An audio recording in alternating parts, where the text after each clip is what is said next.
जय श्री राम।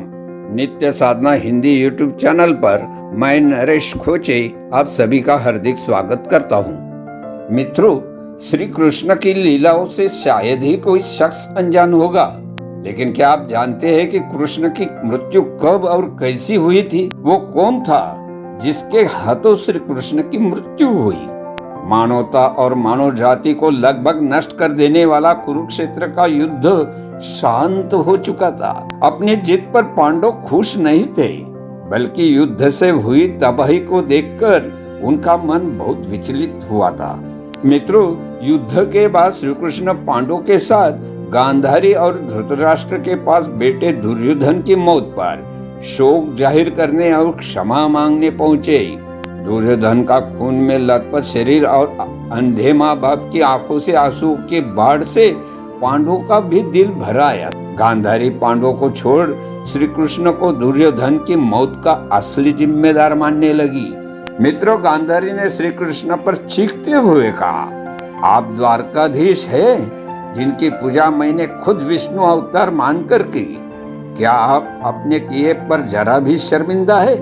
आप चाहते तो अपने दिव्य शक्तियों से इस युद्ध को टाल सकते थे। बेटे की मौत पर आंसू बहाने वाली एक माँ का दुख तुम खुद अपनी माँ देवकी से जाकर पूछो, जिसने अपने 7 बच्चों को अपनी आंखों के आगे मरते हुए देखा है। इसके बाद गांधारी ने श्री कृष्ण को श्राप देते हुए कहा, यदि भगवान विष्णु के प्रति मेरी आस्था सच्ची रही है तो आज से ठीक 36 बरस बाद तुम भी इस धरती पर जीवित नहीं रहोगे। द्वारका तबाह हो जाएगी और यादव वंश का हर इंसान एक दूसरे का खून का प्यासा हो जाएगा।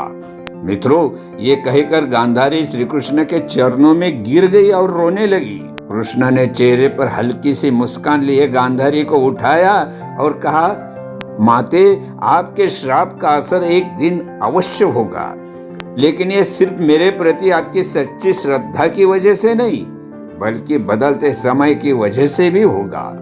कहते हैं कि गांधारी का यही श्राप यादव वंश के विनाश और भगवान श्री कृष्ण की मृत्यु का कारण बना। मित्रों, इसके बाद द्वारका में कुछ बेहद अशुभ संकेत देखे गए, जिसमें सुदर्शन चक्र, श्री कृष्ण का शंख, उनका रथ और बलराम के हल का अदृश्य हो जाना शामिल था। द्वारका में अपराध और पाप बढ़ने लगे थे।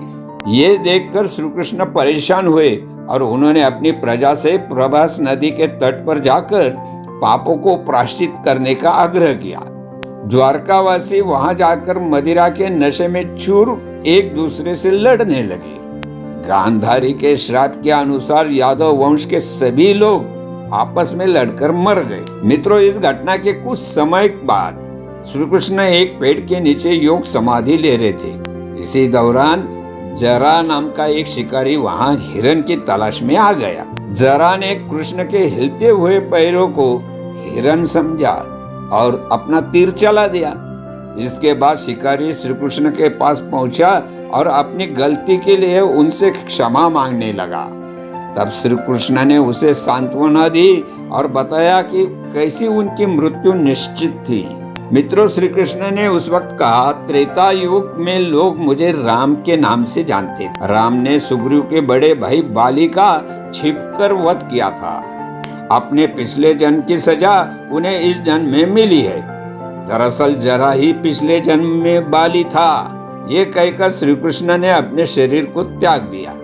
श्री कृष्ण की मृत्यु को ही कलियुग की शुरुआत माना जाता है। तो मित्रों, ये थी श्री कृष्ण की मृत्यु कैसे हुई थी और कौन सा श्राप की वजह से पूरा यदुवंश उजड़ गया, इस बारे में विशेष जानकारी।